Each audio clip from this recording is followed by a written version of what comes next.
So in our last sessions, we questioned why customers don't buy after enquiries. And we looked at the fact that a lot of businesses create content, a lot of businesses create adverts in order to reach the customers. And most of these things becomes very effective and the customers now make enquiries. However, there is a problem because after all the enquiries and after all the information that the businesses pass to the customers do not buy. We now said that the reason is because there is something blocking this particular interaction. And that thing blocking it and causing sales not to happen is called customer risk. Now, we also said that this customer risk is actually motivated by four basic factors. And today we're going to look at those factors and then determine how to handle those factors. The number one factor is lack of familiarity. The reason people are not buying from you after so many inquiries is because, truthfully, when they consider their risk, which is valuable, which is valid, when they consider their risk, which is valid, they realize that they are not familiar enough with you and so they can't go ahead. Many people have been scammed, many people have been robbed, many people have been treated badly, so they know that they can't go ahead with that because there is lack of familiarity. So how do you deal with this particular risk? Number one, get the customer to like you, to trust you, and to actually be able to know you. Let them know you, let them like you, let them trust you. And this is how you can do that. You create a lot of content, for instance. Apart from the content, you let them know your processes. You also give them a way to actually get to know you. And some people have even moved a bit further, which makes a lot of sense. They actually pin how to get to their location, they pin it on their content. And that way you people, because I see people ask for location a lot of times and people don't answer. People are trying to actually lower the risk of buying from you. So if you can understand how to lower that risk by making sure that they are familiar with you, you will sell and inquiries will become sales. Second thing is, if the size of the sale is too big, then this customer risk will be high.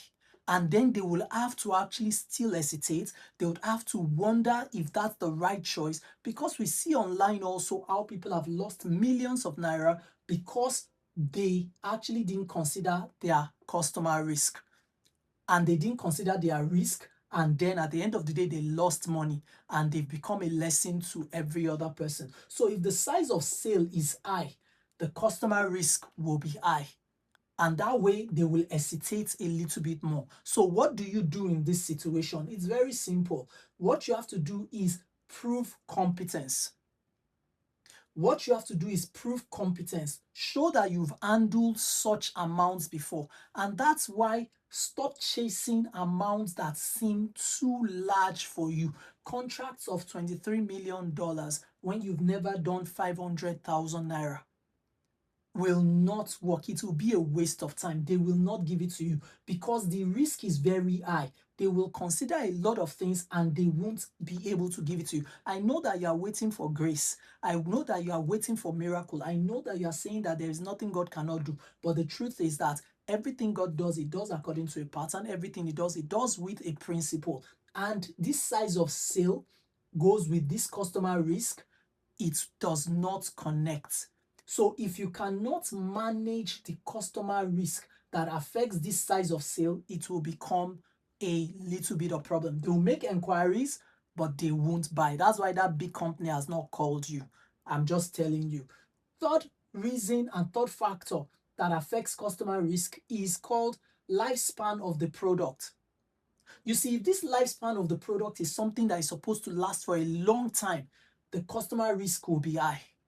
And that way, when they make inquiries, they will hesitate. For instance, anybody that wants to buy a car will not wake up one day and say, I'm buying the car today, except they know the person, except they have looked and they've checked, except they have done certain due diligence. The reason is because the car is supposed to last for a long time. And since the lifespan of the product is a long time, the customer risk is also high. So they will hesitate. What you're supposed to do is you are supposed to create structures and systems at this level that will cause them to know that if it has a problem, they can bring it back. That's the problem. That's why a lot of people are not buying products from you even after inquiries, because your return policy is crap. You will actually not attend to them immediately money has entered your hand. Say the truth. So the last one that determines the customer risk is when people are buying on behalf of somebody else.